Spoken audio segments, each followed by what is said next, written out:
There once was a brown-eyed planet, and all its inhabitants were brown-eyed, and all the lands were known as brown-eyed lands. Now, there were some alien invaders. These alien invaders were blue, and they were blue-eyed.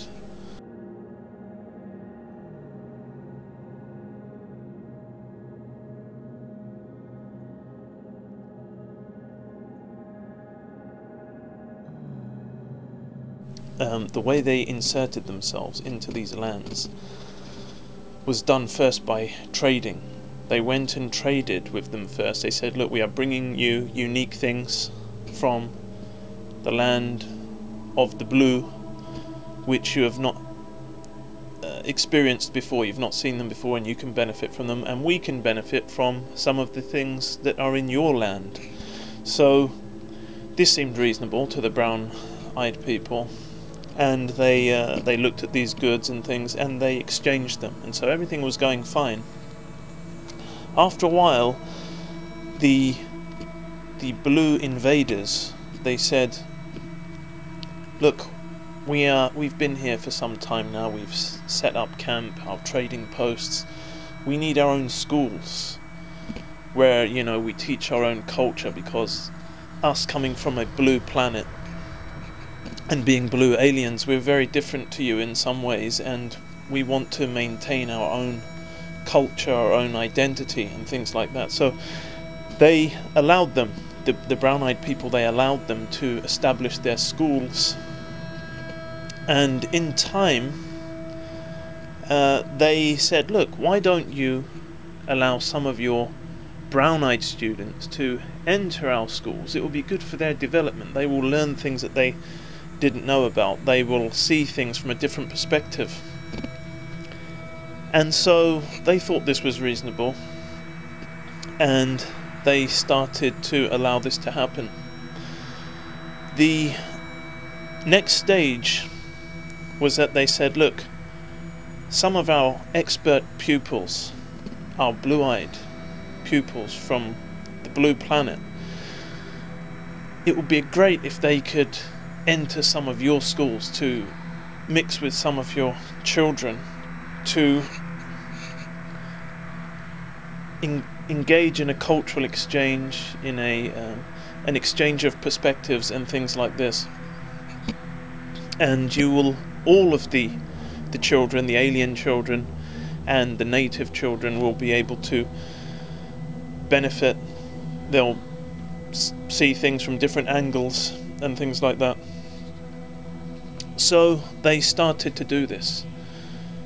Eventually, what happened is that these schools became so widespread, and the benefit to the blue aliens became so prominent due to their economic exchanges, that the brown-eyed people started to become very weak in their own land.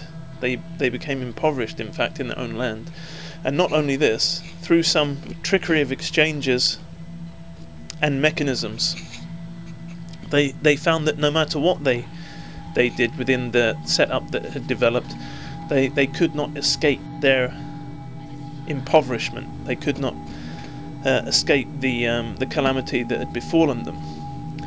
And the policy eventually was to say that the norm is blue. The norm is the way of the blue aliens.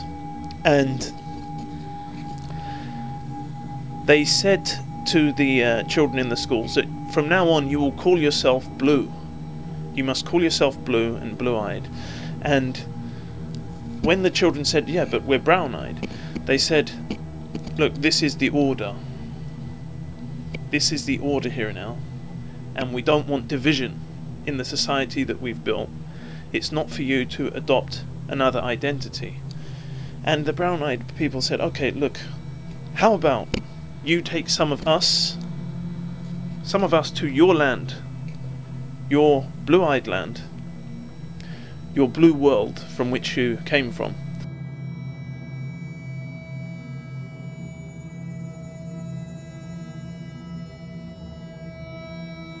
We will see how things are in your society. Maybe we can learn, just like you have come here and benefited from your time visiting us.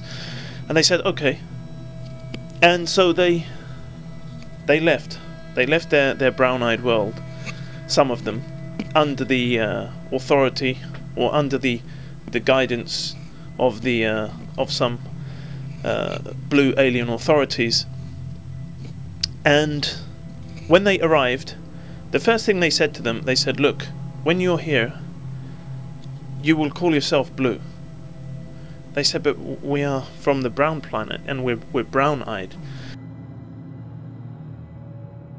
They said, no, you will call yourself this. We don't want any divisions in our society. We don't want any friction. We don't want any change of thinking in our people here. We don't want any confusion. So you must call yourself blue. When you are here, you will be blue. Even if you're brown, you will be blue.